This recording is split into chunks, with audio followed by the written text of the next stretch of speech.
Hello, my name is Rebekah Coffman, and I'm here at the Religion, Art, and Technology Lab. And we are speaking today with Matt Wright for the Tangible Intangible project. And Matt is a historian based in St. Paul, Minnesota. And his project is looking at kind of this juxtaposition of sacred and profane. So, Matt, welcome. Thank you, Rebecca. Thanks for having me on. Oop, sorry. Of course. Um, yes, so I said you're a historian. I know you are many things. Maybe you can speak a little bit about your background, what kind of led you to apply to this tangible and tangible project. Sure. Yeah, I'm a historian, I think primarily. I've been a teacher, researcher, writer, things like that. I think a lot of my background is in East Asian history, but I'm sort of interested in global history, sort of more broadly. Um, my interest in this project, I think, is in a way I like the ways in which sort of like the ideas of the sacred kind of are juxtaposed historically, or how they're sort of positioned historically, and think about how we think about the past, how we think about history, in terms of the sacred and the everyday, or the sacred and the profane, and if that's useful, if it's a useful category to talk about how we remember the past. Mm-hmm. And my understanding of your kind of concept of yourself as a historian is that you weren't necessarily a religion scholar. Like that wasn't inherently the part that interested you. And I don't know if I call myself a religion scholar, but I did study religion, Yeah. formally. So I guess in kind of your work as a historian, what led you to kind of I guess recognize or insert this notion of sacredness into what you're studying? Well, actually, your slip there was sort of interesting because a part of it is that, Nationhood. and that's Yeah. this idea of the nation as something sacred potentially. Mm, That'll sort of come up as we move on a little bit. But two, I think that I mean, Mircea Eliade talks about the sort of homo religiosus, right? The idea of a religious person, and sort of creates a juxtaposition of that with sort of modern, sort of secular man. And I think, but he also talks about there's these remnants, right? Remnants of people who live in a very numinous, sort of sacralized world, and that mm, are remnants, or that we have, that sort of modern people, for lack of a better word, sort of have, who don't conceive of themselves as living in a sacred space or in a sacred world, still maintain sort of evidence and maintain remnants of that worldview. And I think some of that comes up through ideas about nationhood, nationality, patriotism, and also mhm. in terms of sacred space, is in terms of the places that we see as being emblematic or sort of symbolic of the nation or of national unity. So a lot of my Well, interest is in nationalism. So that in terms of nationalism right. and history, I think I can come at the sort of sacred angle in a way. Maybe it's too profane, I guess, but it's a way of thinking about the sacred in a way and how that intersects with ideas of nationhood and nationalism. Yeah, absolutely. And I do think that's a shared interest we both have in terms of um, nation as substitution almost for religious identity, or conflation with religious identity, or however you want to kind of frame that. And it is interesting because we feel like we can separate them, and then how often the layers just continue to get deeper and deeper. um Yeah, I definitely. guess maybe let's go back to, because I think your jumping off point for originally kind of coming into the project was Eliada's work, right? And a couple of other people have brought up Eliada because it is just such a, I guess, like foundational text when it comes to anything talking about sacred. So what about his writing, or what within that writing kind of brought you to bring that topic? I think the idea of one of the central concepts in Eliade is that of hierophany, right? The idea of Mhm, the manifestation of the sacred. It's sort of like, and he creates. I don't think he created the term, but he uses that to distinguish it from the Greek idea of theophany, right? The mhm, manifestation of God as such. Whereas Eliade creates a more sort of capacious term, which is hierophany. And I think that works really well in terms of spaces, right? If you think mm, about, a space to some extent is a place where the sacred, in some way, in some fashion of sacred, and we can talk about what the sacred is, manifests itself. And it isn't the word made flesh exactly, but the idea of something sacred is coming into the world, and something where we can recognize the sacred. mhm, mhm. Well, and maybe let's define those terms. I think that's important to the conversation, right? Yeah. So, sacred is put on this kind of binary by Eliade, right? So we Oh, yeah. have Absolutely, yes. sacred over here, Yeah. profanity or other words involving secular everyday, however you want to word that. Right. Um, so for you, how are you defining sacred kind of within this? Yeah. I think in a way, I mean, I don't think Eliade invented the sacred profane dichotomy. I think that was Durkheim actually did, right? But then, like, I think Not he, invented, he just right, sets it up. Yeah, he uses it, right, and he wrote, yeah. wrote. Well, I guess the idea is that can we make such a distinction between things that are sacred and things that are not, right? Or things that Hmm. are sacred and profane, or sacred and everyday, or sacred and secular? You know, do we have can is it just sort of a conceptual category that we sort of find useful, or is Hmm. it something that maybe is it a does the category itself like cover things over in a way and cover up those sort of liminal spaces, right? Where you could think about everything as being in a more liminal space between sacred and profane. So I don't know. I mean, that's really tricky, I think, to me to define what it is to be sacred. It means set apart, right? In some way, it Hmm. means different, Hmm. right? It's Hmm. different. I guess it's sort of the definition presupposes the opposite, right? You can say that sacred Right. necessitates something not being sacred, right? Hmm. Um, I guess you couldn't say the same for like not secular presupposes the sacred. It doesn't necessarily mean there's anything sacred if there's just everyday things. I don't know. Or can you say there's a difference? But um, yeah, I think that something set apart. I think in a way, set Hmm. apart for religious use, for some sort of I guess typically be religious use, some Hmm. sort of ceremonial sense. So yeah, it sets apart. I mean, yeah, it's something different, right? And I think whether Hmm. that in the context of sort of modern people who don't think of themselves as being religious even or spiritual per se may still have a recognition, right, of some space being different, Hmm. right? And that could be because you're traveling. It could be see a mountain you haven't seen before, and you're sort of filled with a sense of awe, right? I think Eliade would say that that is sort of a remnant, right? That's a baby. It's a remnant of this experience of religious man, as he called the Homo religiosus, um, who would sort of consciously recognize there's a sort of sacredness, a transcendence, right, to a certain place. Whereas I think that a lot of people, if they're not sort of explicitly religious, or even if they could go, they could be on a mountain or even at a church and still recognize Hmm. there's something sort of numinous, right, sort of numinous Hmm. about a particular space.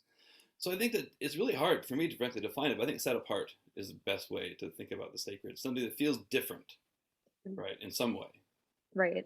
Well, and I think, I mean, so, if we're going to use religious language, the word holy would be a really common definition. I mean, like Hebrew word for holy literally means set apart, right? Like it is distinct because it's different.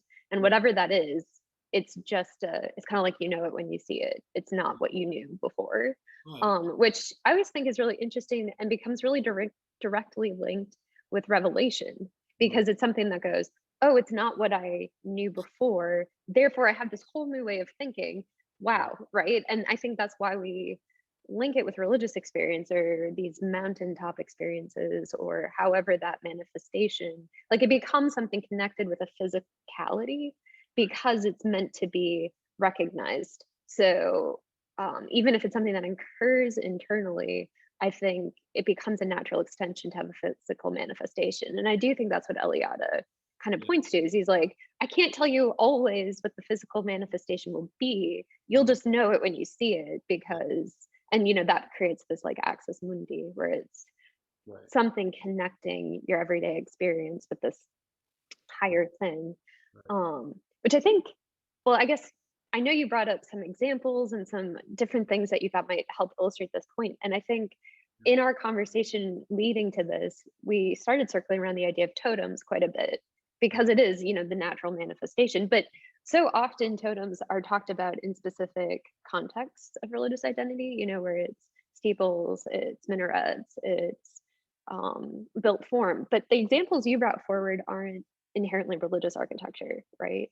You used kind of a mix of totems, if that's how you want to think of it. So maybe you can describe your process, like you were talking about, where you have this kind of religious sense that conflates with national identity and how that kind of comes to be. yeah. I think the way that Durkheim talks about what sort of brings up Durkheim again, that Durkheim talks about totems, right, as being a Hmm. symbol of the unity of people in a way, Yeah. right? It's a communitarian thing. So it isn't like there's a sense of totem as like a tutelary deity, for example, Hmm. like a lot of in like Northwest Pacific Coast tribes, like that even totems a tutelary deity, or even sort of like in the mythopoetic, sort of men's movement and things like that. Robert Bly and people like that, they talk about totems as like almost like having guiding spirits and things like that. Hmm. But I think the way we can use totem in the sense of like, yeah, it's a symbol of unity of people. It becomes like a Hmm. symbolic thing that binds a community together. Like, and you said, of course, it can be also this axis mundi idea, right? The idea that the community is surrounding the center of the world and it connects them to the transcendent, right? Hmm. Um, so yeah, I mean I mean I can sort of bring up some pictures Yeah, for yeah. that. Because Maybe I mean, while you do that, I want to think again maybe on this conflation of religious and national identity, yeah, because you brought up the term, set apart as your definition for sacredness, and that is inherently what a nation is as well, right? right, right, Is like that is about what you can claim as nationhood, what makes you different from other things. And I do think that becomes a really helpful framing for what you're saying, where it's, religious identity and national identity having this kind of conflated sense of spatial understanding as well as, I guess, identity based understanding. yeah. So, um, Exactly. Well, I mean, think about a lot of, in a lot of languages, right? The notion of one's own group as being the only human beings, right? The idea right. that so that we are people, right, and you are something else, right? Hmm. Hmm. And so a nation No, does exactly. it does it sort of discursively, right? Talking about foreigners and like citizens and things like that. It also Hmm. does it sort of in terms of space with borders, for example, Hmm. right? Borders are the things that delimit. Say anyway, you can say it delimits a sacred space, right? Right. Right. Um, so anyway, if you're outside of that, you're sort of not quite real, right? Right. Right. Right. um, so I guess the first image is probably something more common. This is from the Sacred Heart Mission in Idaho, in North Hmm. Idaho, which was actually the oldest surrounding area. This is the let me find the right here. Um, this was built in the 1860s or 1850s rather, by the local Coeur d'Alene Indians in cooperation with Jesuit brothers and priests. They built Hmm. this church here. This would be something that you would typically could understand as being a sacred space, right? Churches typically have that kind of a status. Hmm. Here's the interior of the church, and so these are just sort of nice pictures. This sets up something in a way that is like everybody can say is sacred, right? I mean, or even though it's a desacralized church, it's a state park now, right? Hmm. That's an interesting thing about it too. It's like was a Hmm. sacred space, right? Hmm. And then it made a transition, made a sacred shift, which is something I know a concept Yeah. that you find very, very compelling, right? Right. The idea that it went from being a sacralized church to being a state park in Idaho, Yeah. right? Yeah. Made that so it still maintains the form of a sacral space. And then Mm. maybe it is still a sacred space in terms of sort of like being the oldest building in the state and has all this sort of like symbolism in Hmm. religious and social and political history Hmm. in the state, right? So it kind of made the shift, right? Went from from a sort Right. of literally religious sacred space, right, to something you could say is more secular sacred, but at least to nationally sacred in a way, or at least in Right. terms of the identity of the state, right? Right. Well, Um, and the concept of listed heritage sites as inherently sacred because of their affiliation with the nation yeah, is something that I find very, very fascinating, where we've lifted it out of an everyday building or an everyday site and right. said, you now have achieved recognition, right? And by recognition, we are calling you set apart and Right. therefore, yeah, sacred. Well, and Um, I was talking about the same concept with a friend of mine who's a park ranger, and he was saying mhm, like we were talking about national parks, right, as being sacred yeah, sites to the nation, right. right? And Yep, they have no built environment or relatively minimal built environment, or it's not right. about the building itself. It's still about the space being sacred somehow to the nation, right? Yes, yes. Yeah. And I'm sure we'll get there, but I do want to talk very specifically about this concept of land and sacredness Yeah. inherent within terrain Yeah. or space itself, Right. and the juxtaposition of that with something built. But just on this particular site, I think what's so interesting um, is the concept of if something can be sacred and then no longer sacred. Like, Right. is that something that can be done? I don't know. In how you receive it when you visit, what does that seem like to you? Is that something removed? No, I think I was in this church this summer, and you go into it, and it still feels like you're in a church, right? It feels like like a Mm, sacred space. It's a beautiful, the wooden all wood building built with no nails. It's really intricate, sort of like wooden construction. It still has you can see the altar right on the mhm, picture there. It still has images of I think it's St. Francis Xavier. It's a very, very Jesuit saints and things like that. Right. And so it has like the feeling of a church. Still feels like a church, but it's been Mhm. ceremonially desacralized, Mhm. right? Mhm. So in a way, like the process by making a transition, right, in a religious sense, right, by the Catholic Yeah. Church, is that it is no longer a functioning parish, right? Right. And Um, what does that usually come down to? Comes down to performative action, right, right? It right. means they no longer have sacrifice there, be that manifested through communion, be that manifested through prayer service, be that manifested through whatever ceremonial action that you're defining as sacred, Well, which is so interesting. they're not celebrating the mass, which is Christ's Yep. sacrifice, right? They're not Yep. celebrating the mass there. Yep. But in a way, also, right, by becoming a state site, right, not for the nation per se, but at least for the state itself and Hmm. part of the nation, it becomes sacred in a different way, perhaps, Hmm. right? Hmm. Um, or maybe it always was that they just sort of had both characteristics sort of simultaneously. Right. Um, It's tapped, untapped. all right, let's move on. Maybe move to Yeah, another one. because you've got a This is few that are I have a really, couple. We can see how many we can get through. yeah. This is the site. This is also a state historic site in North Dakota of the Battle of Whitestone Hill, which Mm, is a battle that took place in 1863. It was part of the sort of punitive campaign against the Dakota Sioux Indians at that time. So this is an interesting site too because it is, as you see, sort of it's all very very isolated. Actually, there's not much around there, but in the form, of course, of an obelisk, right, which is a classic mhm, sort of symbol from ancient Egypt, marking sort of sacred spaces. mm, Also became really popular, of course, in the 19th and 20th centuries as part of this whole Egyptian revival sort of process that mhm, happened then.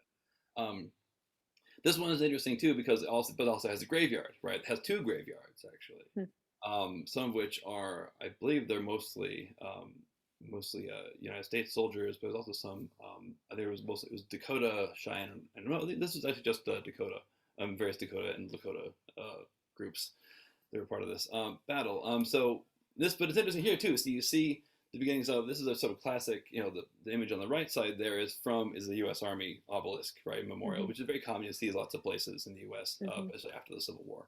It's like, Um, what? A white guy on a plinth? No. There's a lot of those, right? What? Um, but it's interesting because the space, in a way, has Yeah. been made to make being something multiple in a way, right? So you see, so like some sage being held into place, right? This is obviously a remnant of a Dakota or a Lakota ceremony, right? Mm, By these things. You also have this marker here, which I think was put in a little later, which is a memory of the Sioux Indians who died at the battle too.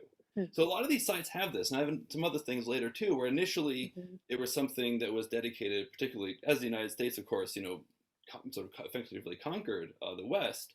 mhm. Um, it was initially dedicated to them, but in a way, over time, things. This came is what 19. This is pretty early on. I think this one was 1942. Okay. The monument to the Dakota or the Sioux actually who died in the battle. So anyway, it's meant to be. It's doing multiple things at once. And actually, one funny thing about this flagpole back here too has no flag on the top, right? Hmm. It's an empty flagpole. Now, partially, I Mhm. think it's because the site there was no one there. I think Sure. they Sure. were, Nobody to but it's sort of raise it. symbolic in a way to say like this is site that is not just a monument of American conquest, but it's Mhm, something that is meant to say multiple things at the same time, mm, which I think is sort of interesting. And this other monument said that too. This one, the next one, this is from the Battle of Killdeer Mountain, also in North Dakota, from 1864. And this is a more recent one. I think the previous monument at Whitestone Hill, I think, was erected in the later part of the 19th century. This one was erected in the 1960s, I mm, believe, so much later. It's not kind of the monumental the thing like an obelisk. It's something more small, but it's still a stone monument, as you can see here, right? mhm. My son running away from it. So also a flagpole, but also an empty flagpole, right? So also I think that's Sure. symbolic or something too. Um, this is an interesting one. This is from the monument for the Fetterman fight in Wyoming. This is in Mm, 1866, so a few years after that. This is what the first two, I guess you could say, were sort of victories in a way for the mm, United States, and this one was one of the most famous sort of defeats until we get to the next one, which is even bigger than that. of the U.S. Army, which was a massacre of U.S. Army soldiers by a combined force of it was Lakota, Arapaho, and Cheyenne Indians.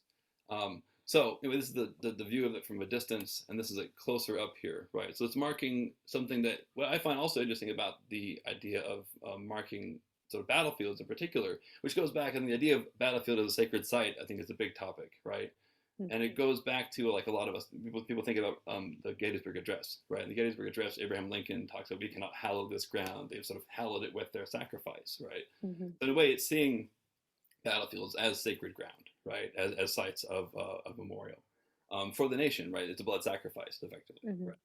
So anyway, this is the first one, for example, of defeat, right? So you have monuments for victory, monuments for defeat, and if there's a difference, well, I don't know, but we can think about that.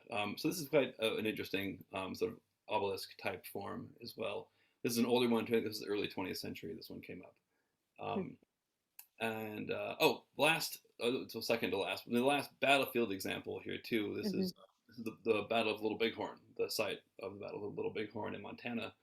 You can see sort of like an obelisk in the distance there, sort of smaller one, which is older.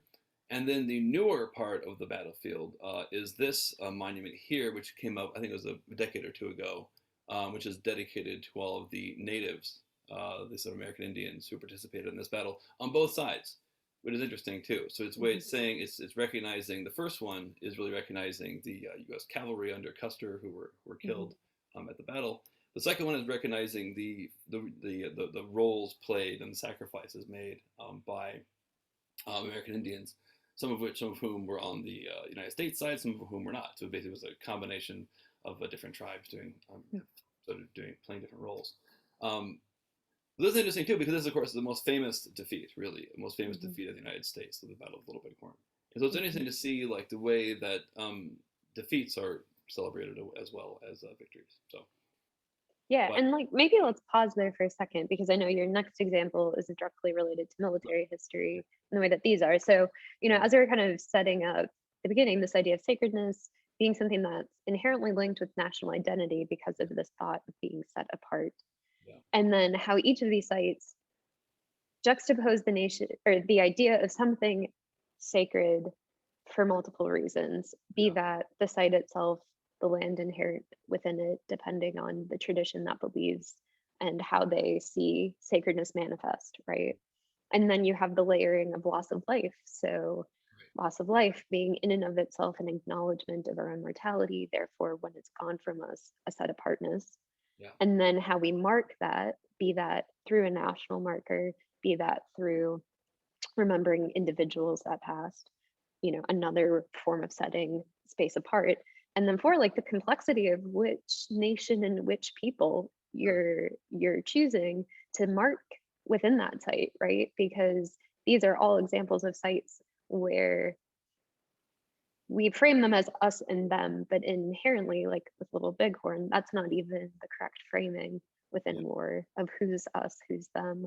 Right. I mean, I think the park ranger, for example, when I was at Little Bighorn, the park ranger was a Native American guy.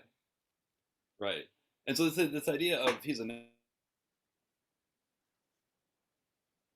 who is the us, who is the them? Is there such an us or a them in these kind of spaces, or is my reading of it in a way too is to sort of like especially in more recent years, the idea is that it's trying to create a more kind of a broader understanding of the us in a way. To this is quite complex as well, but the idea of incorporating, which is sort of like has been going on in various ways in various different fashions for a long time, of the notion of Native Americans and Euro-American sort of like settlers, right, as being both us, right, and yet there is still a sense of us and them with that, right, on both sides, actually, right, a sense of like, well, we're not settler colonists, right, we're not imperialists, we're sort of the native original people, right. On the other hand, there was a sense of like, well, we're not Indians, right? They're sort of different from us, right? So the question is sort of like, this is, I guess, sort of an attempt in a way to try to like, for lack of a better word, assimilate, not assimilate, but just combine, rather. I mean, it's not necessarily like, one assimilates the other. It's the way it's creating a sort of like a broader understanding of American nationhood, right? That can encompass both. It could encompass for example, like sort of other nations technically, which is Right, complex situation about the Native American treaty system. Um, right. yeah.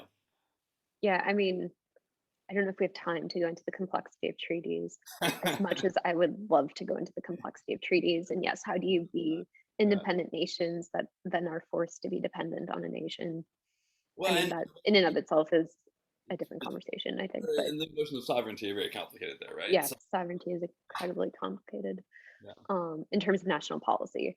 Right. Individual beliefs is, again, we're going to set this to the side for right now.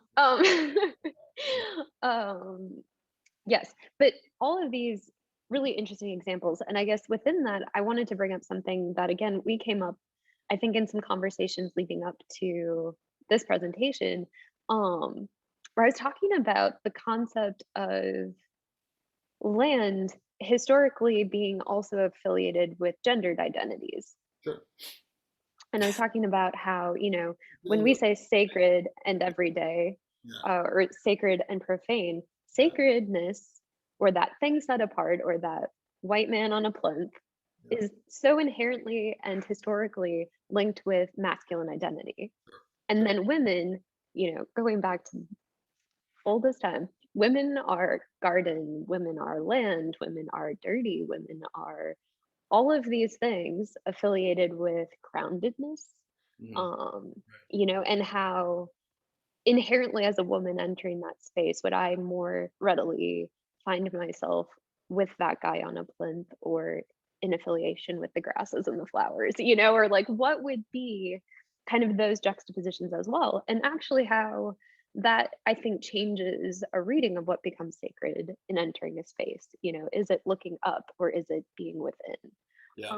And I think that's really important in reading these spaces as well in terms of the framing of something as sacred, right? And what you're choosing to focus on or connect within, and if that creates that set apart experience or not. Yeah. Um, Yeah. anyway, I mean, a good example of this right now, right? You can see this is the native monument Little Bighorn, right? and, And this is the monument to the U.S. Cavalry, right? mhm. Now, there's something obviously very gendered about Yeah. that. Oh, absolutely. I mean, this was the perfect example, I think, in showing that, right? Where Right. something literally just protruding towards the sky, straight. If you Out of, want to use Eliada's term, it's an axis mundi. It's a right. point that, it's a Yeah. totem. It's meant to rise versus something that descends, something that grounds, something that you enter as opposed to look up to. Right. Um, Right. yeah, I mean, it's a really clear. But it's sort of interesting in a way too, and I'm sure this was part of the.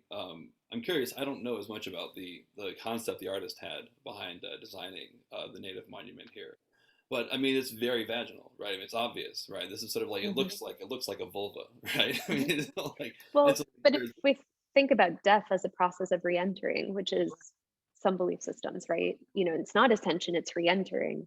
right, It's going back into a womb-like state. There's so many concepts of the afterlife.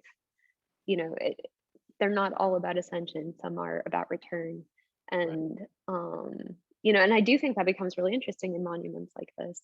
And as we know, monuments are a hotly contested conversation right now. And I do think it's important to be looking at these different approaches for what monumentality is. It's not always big, it's not always tall. That well, doesn't create a monument necessarily.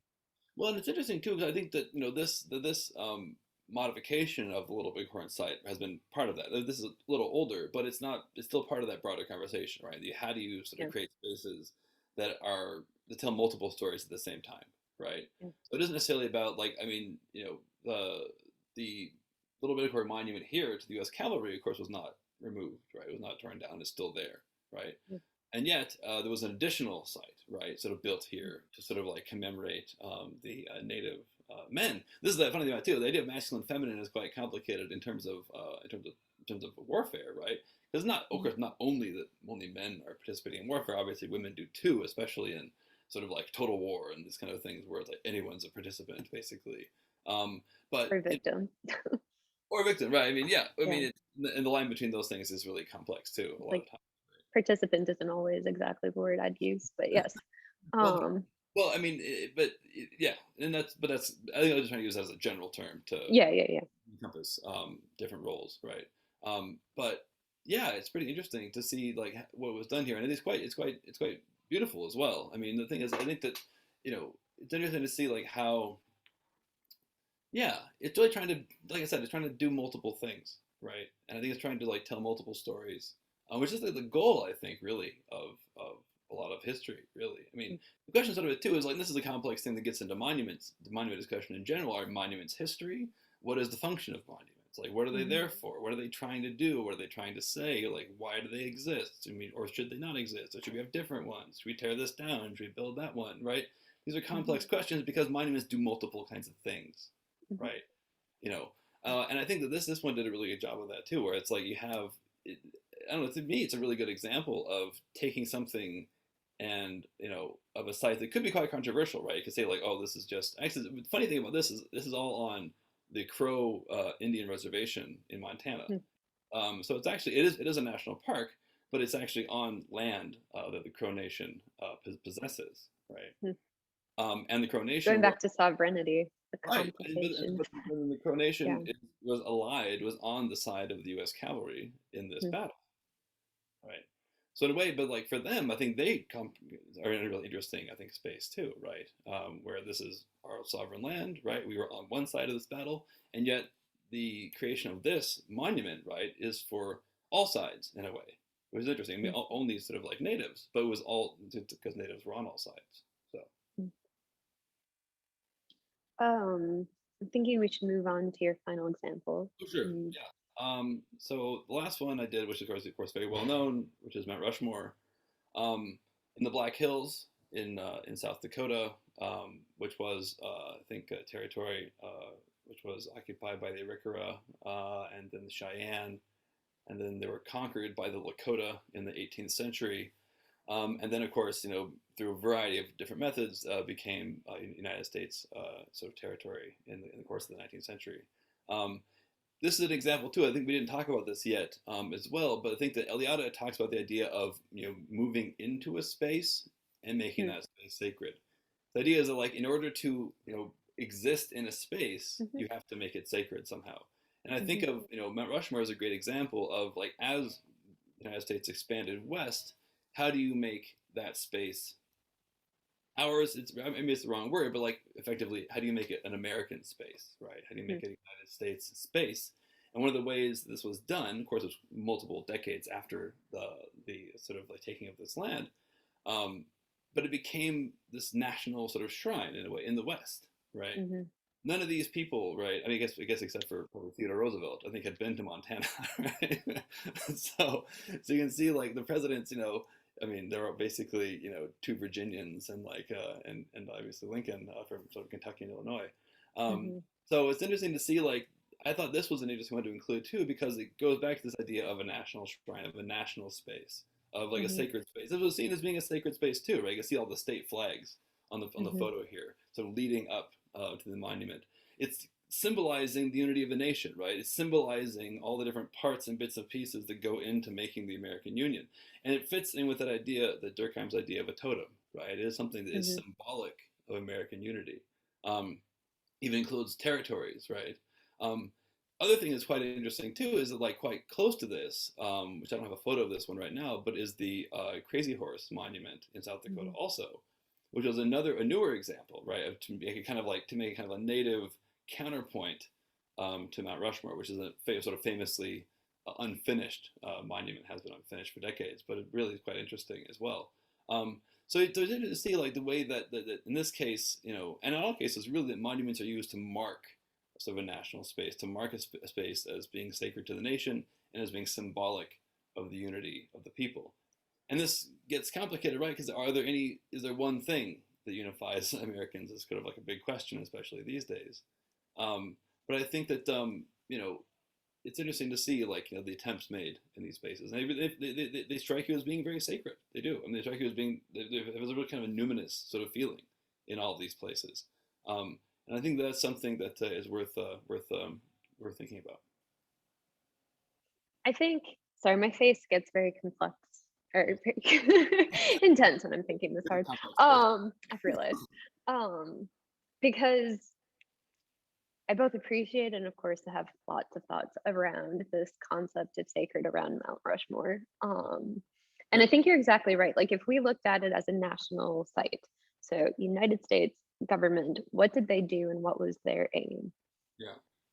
They hit all the marks, right? Like temple marks done. You've got forecourt entrance, you've got procession, you've got, Right. even forefathers as Godhead, Yeah. right? Like up above you, elevated, Yeah. plinth, white, intimidating, looking down on you. I mean, they nailed it, right? Like, if we're going to talk about male dominance in terms of religious identity conflated with national identity, Sure. done. Yeah. Yeah. But, but you don't even have to go to Crazy Horse to talk about, the juxtaposition of other understandings of sacredness on the site, right? Because this mountain is also seen as sacred in Sure. Lakota Sure.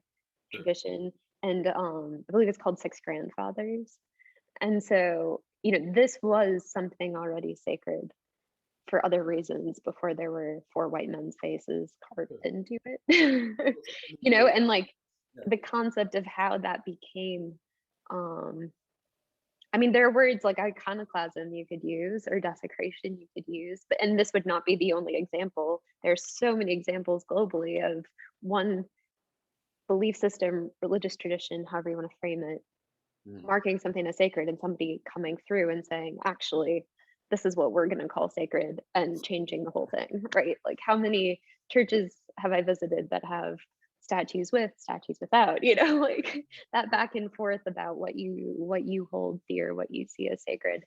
And I Absolutely. do think this is one of the sites that it hits me the strongest, especially, if you are familiar with the landscape of this part of the country and you've driven through Badlands, and you get this really like strong sense of what it was like kind of leading up and through and into, again, procession.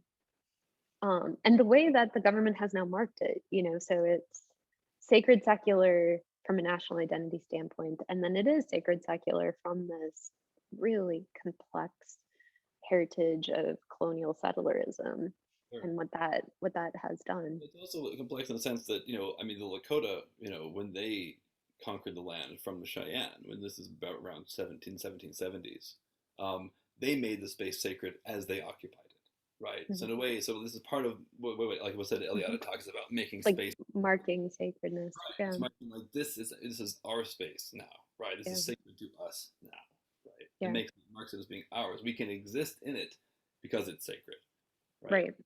Yeah. Well, I and mean, I think, and that goes back to something we were talking about previously, with your first example of this church that's been deconsecrated, or whatever framing they saw is, what is it that removes sacredness, if that's even possible, yeah. and Right. What can is this level of desecration of a site enough to claim it no longer has sacred value in other capacities? Yeah. Yeah.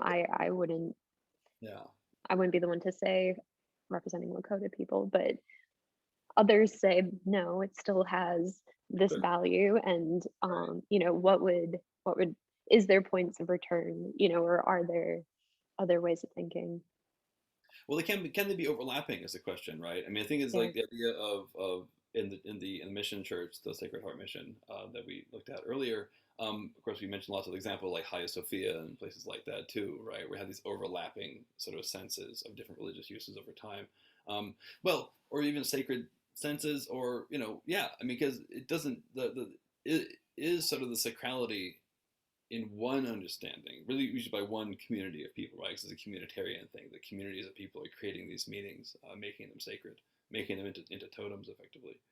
Mhm. Is that effaced, right? Can it be effaced, right, by uses after, right? So in a way, does the sort of sacrality of this mountain, is it diminished, right, by its by an overlap, or like I mean, I guess like yeah, an overlap is a good way of looking at it, but it's like just layers of sacrality, Mhm. right? Mhm. Is that gone, right? Right. And I think a lot of people probably would say no, right? I think that like I mean they still have Lakota ceremonies and things like this actually at Mount Rushmore, right? Yeah. Um, and so in a way that there's still a notion of it being still sacred in one sense while being Hmm. simultaneously sacred in another sense, right? To another Hmm. community of people, you know. And desacralized for other reasons. Right. It's both sacred and deconsecrated. Yeah. Yeah. Yeah. Hmm. Yeah. Yeah, it. I mean, as you know, sacred shift framework is something that I do think about quite often in many, many contexts. And I think that is the question. I think it's that question of what are you holding sacred? Yeah. And often I make an argument that it's more about the action than it is about the thing. Mm, And what removes that sacredness is your removal from participation. yeah. And I think that becomes key here. Insights like this is, it's one thing if you can approach this as a tourist and eat ice cream and you know 'cause they I mean, make that experience very accessible. yeah. What are the experiences they make less accessible, or what are they working to restore accessibility to? And I think that's Well, something. even like I was noticing like that President Trump gave a speech at Mount Rushmore. I think it was a few summers ago. Of course, when he was still president. Um, but part of the program was this long program that had multiple Native performances as part of the Hmm. beginning of the program before he made sort of a big Fourth of July speech.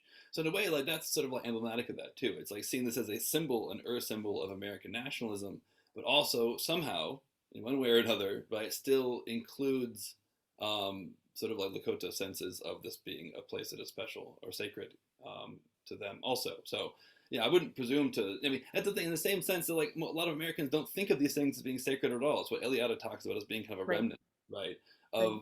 of sort of like this experience of what he calls a homo religiosus. Um, Yeah.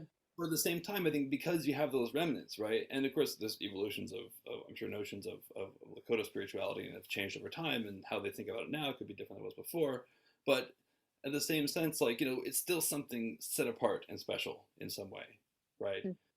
Even if it is like I said, just tourists mostly eating ice cream, right? But the same thing is true of like even I mean I remember there's certain actions you have to take. I remember I was at a mosque in Kuala Lumpur one time, but it was still an active mosque, right? It was like the Hmm. national mosque in Kuala Lumpur. And there's things you're supposed to be quiet, right? Like women had to wear coverings, and so these sort of things. There were still regulations about a space that was still an active sort of like literally religious site, right? Hmm. So it had a very sort of manifest sort of sacral quality, while also simultaneously being a tourist attraction, right? Hmm. Hmm. And so I think that in a way that and you could say therefore you can read it in different ways. Some people are just there to Yeah. look at the nice architecture. They're just there to see Yeah. some mosaics and things like that. For other people, it's a site of real sort of spiritual communion, right? Yeah. Well, and I think again, talk about juxtapositions. I don't feel like we have time to fully explore, but tourist pilgrim is one of Right. those concepts that I write and think about quite often as well, Yeah. especially in relation to sacred sites. Mm. And I think you're right. It's because several people write about the notion of you actually can't delineate, and the reason is because at any given moment you could be either, Mm. and it's something internal only you know, frankly. What's the difference between eating ice cream in the right frame of mind or not, or if you're physically manifesting a movement of prayer but psychologically are not locked into the experience, is that counting or not, and like there's so many ways you can write about that or think about that. And I guess what I appreciate about the conversation more broadly that you brought forward is it just kind of says here are experiences, sites, places that we go that we think we understand as national identity, or we think we understand as clearly religious, but actually, there's complexity and there's a lot of layers within those things, and that identity isn't maybe what we assumed it was. Definitely. Um, yeah. So I think, unfortunately, I'm going to have to wrap us up because we overshot our 20 minutes. But thank you for bringing this forward. And yeah, we appreciate your time. Thanks, Rebecca.